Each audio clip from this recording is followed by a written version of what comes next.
राजेश जी, जो मैंने सवाल यहां पर पूछा हरिशंकर जी से, क्या थोड़ा आनन फानन में ये मामला आप लोगों ने या फिर कोर्ट के आदेश पर जो भी हुआ ये ज्यादा जल्दी हो गया, इसलिए ये लोग समझ नहीं पाए?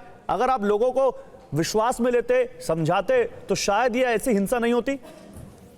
देखिए गौरव जी, सरकार का काम है अदालत के आदेश की अनुपालना करना, उसका पालन करना, वो हम कर रहे थे। मैं एक बात और कहूंगा आपसे, समाजवादी पार्टी के बहुत वरिष्ठ नेता हैं रामगोपाल यादव जी, और माननीय अखिलेश यादव जी के चचा जान है वो। उन्होंने एक बयान दिया कि समाजवादी पार्टी चुनाव हारेगी तो इसी तरह से दंगा होगा।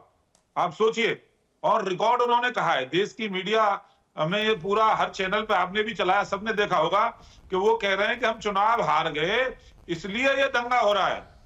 इनकी प्लानिंग थी दंगा करने की, और कोई दूसरा कारण नहीं, इतना बड़ा विषय नहीं था। सर्वे तो हो गया था। सर्वे यदि दंगा होना होता तो पहले ही दिन हो जाता। इनको जब मालूम थी कि दोबारा वो आने वाले। अच्छा, फिर दूसरे पक्ष की बात कर रहे हैं, 8 लोग वहां मुस्लिम पक्ष से थे, मस्जिद की तरफ से 8 लोग थे। नहीं, मैं आपसे एक सवाल पूछ रहा हूं, मैं आपसे एक सवाल पूछ रहा हूं। नहीं, सुनिए राजेश चौधरी, वो हमने सुना। राजेश चौधरी, मेरा सवाल सुनिए। वो दंगा कर देंगे, वो इसमें जय श्री राम के नारे लगा देंगे, ये सब झूठ बोलने का काम करते हैं। नहीं, नारे तो लगे हैं, ये तो हरिशंकर जी भी बोल रहे हैं, हालांकि लौटते वक्त लगे हैं, ये उनका दावा है। मैं आपसे राजेश चौधरी एक दूसरा सवाल पूछ रहा हूं। राजेश चौधरी, ये बताइए, क्योंकि स्थानीय प्रशासन पर, आपके अधिकारियों पर, स्थानीय जो अधिकारी है उन पर बहुत गंभीर सवाल उठा रहा है विपक्ष, दूसरी तरफ के लोग या कहें मुस्लिम पक्ष बहुत गंभीर सवाल उठा रहा है, तो क्या आपको लगता है कि उनकी भी जांच होनी चाहिए? उस पर कोई कमीशन बैठाएंगे आप? उन्होंने कोई अपराध नहीं किया है, सीओ के गोली लगी है, दरोगा के पीआरओ के गोली लगी है, कई पुलिस वाले घायल हैं, उन पर आयोग और बिठा दिया जाएगा। दंगा करने वाले कौन थे कि इन्होंने हमला किया है? हमला करने वालों पे कार्रवाई होनी चाहिए, या जो शांति कायम कर रहे थे उन पे कार्रवाई होनी चाहिए? आप बात तो दोनों पक्ष की सुननी चाहिए ना राजेश जी, एक पक्ष की नहीं, बात तो दोनों पक्ष की सुननी चाहिए। उधर चार लोगों की मौत हुई है, उधर जब वो आरोप लगा रहे हैं कि पुलिस की गोली से मौत हुई है। एडवोकेट, कानून का पालन करने वाले 3 या 4 एडवोकेट उस मस्जिद के अंदर जाते हैं, वो दंगा करने गए थे क्या? हजारों की भीड़ उन पर हमला करेगी तो उनका जान कौन बचाएगा? पुलिस का ही काम है जान बचाना। अच्छा, दंगा ही गोली मार रहे हैं, आपस में मर रहे हैं, इसमें पुलिस क्या करेगी? इसमें आपने देखा आपके, अरे तो किसी भी मामले की का नतीजा निष्पक्ष जांच से ही तो आएगा, या पहले ही जजमेंट दे देंगे किसी को? आप पहले ही आप सुना देंगे कि नहीं तुम हत्यारे हो?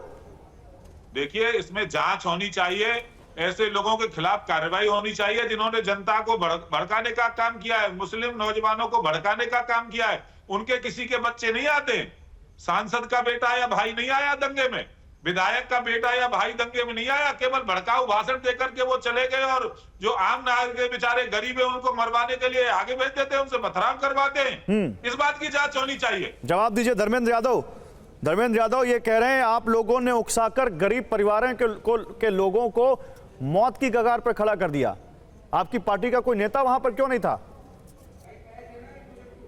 बारूद के ढेर पे प्रदेश को खड़ा करने वाले भारतीय जनता पार्टी के लोग, युवाओं के भविष्य को खत्म करने वाले भारतीय जनता पार्टी के लोग, किसानों के साथ खिलवाड़ करने वाले भारतीय जनता पार्टी के लोग, महिलाओं पहलवान बेटियों के साथ खिलवाड़ करने वाले भारतीय जनता पार्टी के लोग, इनकी नैतिकता मर गई है। चुनाव में किसने नहीं देखा कि भारतीय जनता पार्टी ने वोट की लूट कर दी? अब इनको पता था कि इनकी लूट दुनिया के सामने दिख रही है, कैमरे में कैद है। जो आपका दरोगा एसएचओ पिस्टल लेके महिला को रोक रहा है, तुम्हें वोट नहीं डालने देंगे, गोली मार देंगे, ऐसी पुलिस से आप क्या उम्मीद कर सकते हैं? उनको आदेश कौन दे रहा है मुझे बताइए? भारतीय जनता पार्टी के लोग आदेश दे रहे हैं, वही तो काम कर रही है भारतीय जनता उत्तर प्रदेश की पुलिस।